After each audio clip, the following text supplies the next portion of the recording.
مصر کے مشہور عالم ایک جگہ بڑی قیمتی بات کہتے ہیں، فرماتے ہیں جو لوگ ہمیں نہیں جانتے ان کی نظر میں ہم عام ہیں، جو ہم سے حسد رکھتے ہیں ان کی نظر میں ہم مغرور ہیں، جو ہمیں سمجھتے ہیں ان کی نظر میں ہم اچھے ہیں، جو ہم سے محبت کرتے ہیں ان کی نظر میں ہم خاص ہیں، جو ہم سے دشمنی رکھتے ہیں ان کی نظر میں ہم برے ہیں۔ ہر شخص کا اپنا ایک الگ نظریہ اور دیکھنے کا طریقہ ہے، لہذا دوسروں کی نظر میں اچھا بننے کے پیچھے اپنے آپ کو مت ٹکائے۔ اللہ آپ سے راضی ہو جائے یہی آپ کے لیے کافی ہے۔ لوگوں کو راضی کرنا ایسا مقصد ہے جو کبھی پورا نہیں ہو سکتا۔ اللہ کو راضی کرنا ایسا مقصد ہے جس کو چھوڑا نہیں جا سکتا۔ تو جو چیز مل نہیں سکتی اسے چھوڑ کر وہ چیز پکڑے جسے چھوڑا نہیں جا سکتا۔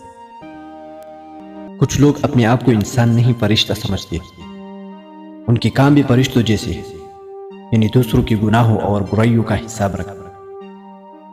کوشش کری زندگی کا ہر لمحہ اپنی طرف سے سب کے ساتھ اچھے سے اچھا گزرے، کیونکہ زندگی نہیں رہتی لیکن اچھی یادیں ہمیشہ زندہ رہتی ہیں۔